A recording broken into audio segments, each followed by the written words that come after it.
যে বড় বড় বিজয়ের দিকে এগিয়ে যায়। আমি শেষ দুটো প্রশ্ন করে আমাদের আজকে লাইভটা শেষ করব। এই মুহূর্তে মানে মুসলমানদের বিশ্বাসঘাতক কারা? আসলে মুসলিম রাষ্ট্রের জন্য আতঙ্ক বা মুসলিম রাষ্ট্রের স্বপ্ন ধূলিসাৎ করা, বা জর্দান বলি বা আরো যেটা, যেমন ইরাক, যে ইরাকে শিয়া সরকার বসিয়েছে ইরাক, এবং আমরা জানি সাদ্দাম হোসেনের পতনে আমেরিকাকে সাহায্য করেছিল আজকের ইরাক।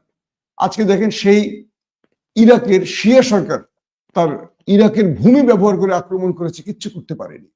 আবার জর্দান আমরা দেখছি যে ইরানের অ্যাটাক গুলোকে ইন্টারসেপ্ট করছে, কিন্তু অনেক মুসলিম রাষ্ট্র পেরিয়ে ইসরায়েল আক্রমণ করেছে, তাদেরকে ইসরায়েলকে কেউ বাধা দেয়নি।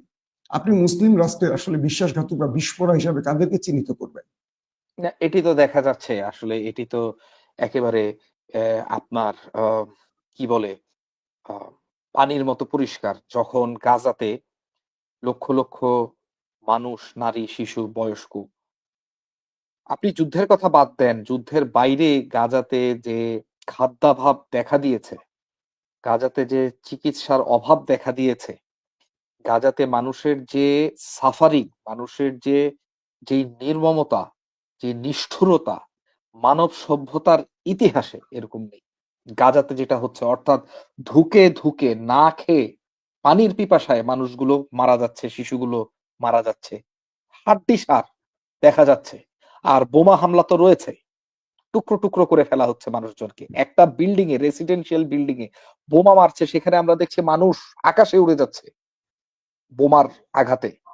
এই ধরনের বর্বরতা চলছে যখন, তখন আপনি দেখুন ডোনাল্ড ট্রাম্প আসলেন গালফ সফরে, সেখানে কে তাকে কত টাকা দিয়ে খুশি করবে, কে তাকে কি হাদিয়া দিবে, কে তাকে আরব মহিলাদের মাথার চুল খুলে নাচিয়ে তাকে খুশি করবে, সেই প্রতিযোগিতায় লিপ্ত হয়ে গেল আরবের এই যে যে নেতৃবৃন্দ রয়েছে।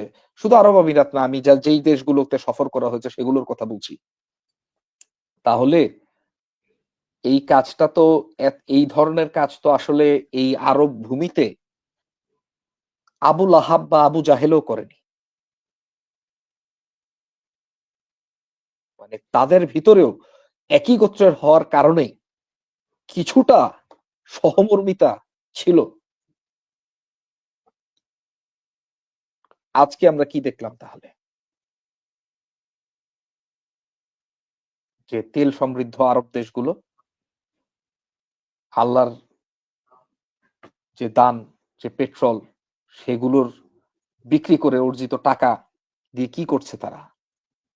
তারা ডোনাল্ড ট্রাম্পকে খুশি করার জন্য ৩.৫ ট্রিলিয়ন অর্থাৎ ৩,৫০০ বিলিয়ন ডলারের অস্ত্র চুক্তি করলো। এই অস্ত্র চুক্তি কিন্তু আসলে অস্ত্র চুক্তি না, এই চুক্তিটা হলো আমার সিংহাসন যাতে সালামত থাকে, এই চুক্তি। এই অস্ত্র দিয়ে কি করবে? সৌদি আরব এত অস্ত্র দিয়ে কাকে পিটাবে? সৌদি আরব তো ইসরায়েলের সবচেয়ে বড় মিত্র রাষ্ট্র। কাতার একটা বুঝলাম, কাতারকে ২০১৬ সালে কাতার কিন্তু তার অবস্থান থেকে খুব একটা পরিবর্তন হয় নাই এখনো। কাতার এখনো হামাসের বড় লিডারদের কে হাউস কিপিং করছে। কাতার এখনো ইখওয়ানুল মুসলিমিনের লিডারদের পাশে দাঁড়িয়েছে। বাকি যে দেশগুলো রয়েছে, কাতারকে কিন্তু একটি ২০১৬ সালে এই সৌদি আরব, ইউএই মিলে কাতারে একটি সামরিক অভ্যুত্থান করে কাতারের যে শেখ তামিম ফ্যামিলি, এদেরকে মেরে ফেলার জন্য একটা প্রচেষ্টা করেছিল। কিন্তু আমার কথা হচ্ছে, সৌদি আরব এবং ইউএই তারা এই অস্ত্র শস্ত্র যেগুলো কিনছে, বিশাল অস্ত্রের বহর রয়েছে, কিন্তু উড়ানের মতো পাইলট নাই তাদের কাছে। এই অস্ত্রগুলো দিয়ে তারা কি করবে? কাকে মারবে? এত সফিস্টিকেটেড, এত বিশাল সংখ্যার অস্ত্র দিয়ে তারা কি চাদর, ওই যে তাঁবুর ভিতরে থাকা ইয়েমেনের হুথিদেরকে মারবে? তাঁবুতে তো গ্যাস লাইটার দিয়ে আগুন জ্বালিয়ে দিলেই শেষ ওটা। তো এই বিশাল টিকেটের যে অস্ত্র ক্রয়, এটি মূলত হচ্ছে একটাই কারণ, সেটা হচ্ছে যে আমার গদিটা যাতে, আমার সিংহাসনটা যাতে সালামত থাকে। কারণ জনগণ কেউ তাদেরকে পছন্দ করে না। জনরোষ যদি চলে আসে তাহলে তাদের যে তখ্ত আছে এটি উল্টে যেতে পারে। এইটার গ্যারান্টিটা আমেরিকার কাছ থেকে নেওয়া, যে আপনাদের যে বেস গুলো আছে আমাদের দেশে, এইগুলা রাখেন। আমাদের দেশের লোকজন যদি আমাদেরকে হটাইতে আসে, তাহলে তাদের উপরে মুমূর্ষভাবে একেবারে বৃষ্টির মতো গুলিবর্ষণ করেন, তাদেরকে যে করেই হোক আপনাদের গোয়েন্দা শক্তি দিয়ে, আপনাদের সামরিক শক্তি দিয়ে আমাদের গতি সালামত রাখেন, যাতে আপনারা যেটা চান মধ্যপ্রাচ্যে আমরা সেটা করে দিতে পারি। আপনাদের আজ্ঞা বাস্তবতায় অরিজিৎ, ভূষিত জি, করতে পারি। অরিজিৎ, শেষ একটা প্রশ্ন, সেটা হলো তবে কি ইমাম